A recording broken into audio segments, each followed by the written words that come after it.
Several years ago, a Mercer Island cartoonist named Sam Goto started a comic strip about life as a Japanese American in Seattle. The strip was called Seattle Tomodachi, and it documented important moments in Seattle history. Sadly, Sam passed away in 2017, but his daughter recently put together a tribute to her dad and his artwork. It's a beautiful new book called Seattle Samurai, and she joins me now to talk about it. Kelly Goto, welcome to New Day. Thank you so much.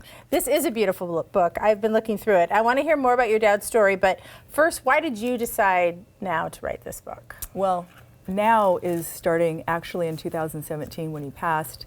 And I grew up looking at Charles Schulz, at Doonesbury, at Calvin and Hobbes. We had comics all over the house. And I knew that he would want all those comic books put together into one sort of form.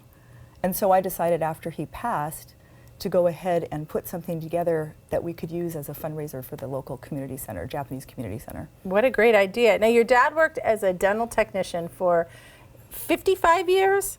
How did the comic strip come about? Because you don't think of those together. No.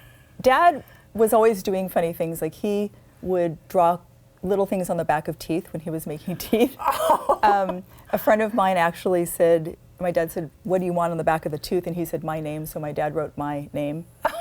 Okay. So he was always doing stuff like that. Humor. And he also wrote and illustrated a book called My 50 Years in the Medical Dental Building. And so he was observing the world through a fourth story window, and his memory was so profound, like he had a photographic memory, that he would be able to encapsulate this into comics. So he was doing comics his entire life. Okay, so all the time he was working and as a child. So who are the main characters in this book, and what did they represent? So the main characters, there's this name Shigeru, which you see throughout the book. So my dad's birth name was Shigeru. And then the main character is actually Shigeru Tomo, who's this boy growing up, first Nisei, first American-born Japanese in Seattle. Then he has an alter ego, Samurai Shigeru, who's like who he wants to be. And it's all based on a real person named Shigeru Osawa, who was the first Nisei born in Seattle, presumed. And his family. And his family. And kind of it combines my dad's story, Shigeru Osawa's story. And ironically, when I was looking up Shigeru Osawa's story and the interview, I found out that my mom was the one that interviewed him originally in 1970. What a connection. Wow.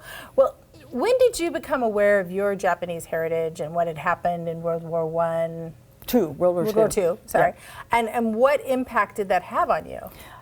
It's interesting because we grew up American and feeling like we're integrated, and you know, I'm fourth generation now Japanese, but I didn't grow up looking at a lot of Japanese folks. We grew up in Mercer Island. So I was cast in a play in 1977 called The Gold Watch, and Garrett Hong directed it. Stephen Sumida played my father. Biki Ohara. Frank Abe actually was one of the townsmen in it. Wow. And I learned while making that play when I was about 8 years old what happened during the war in our family. And you know, the Pearl Harbor thing goes over, you know, the loudspeakers, and I was taken away, and in the end, you know, devastation. Yeah. And that's how I learned it and had to do 17 performances of living that. And you hadn't talked about that really as a family before then? No. Even though your father was doing these cartoons? He was always drawing, but my parents actually got into Japanese history after that. Okay. What impact did that have on you, learning it that way? Well, I mean, it was amazing because, I mean, one of the things is that kids these days don't have a chance to understand their heritage or their history, much less physically live it. Right. So going through that process has been amazing. And also moving away for 35 years and coming home. I just came home 4 years ago, right during the beginning of the pandemic. And now I'm starting to sort of reintegrate in Japanese community and culture, and even see a lot of the people that I was in that play with still very active and doing amazing things. In looking through the book, your father did not shy away from the really serious and dark topics.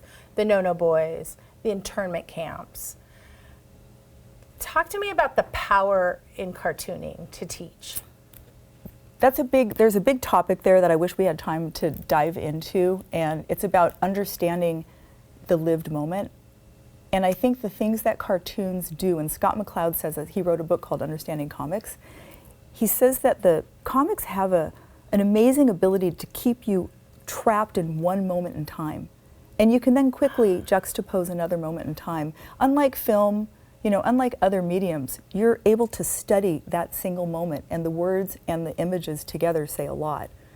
So I think that the way that my dad used that to tell some of these stories was really profound, because those were moments that he lived through. My parents actually didn't go to camp. They were right outside the area. Right. But my dad remembers vividly the moments when these boys came on horseback and had their hands as guns and said, "You dirty Japs, we are at war with you." That visual about being trapping, a cartoon trapping, will stay with me.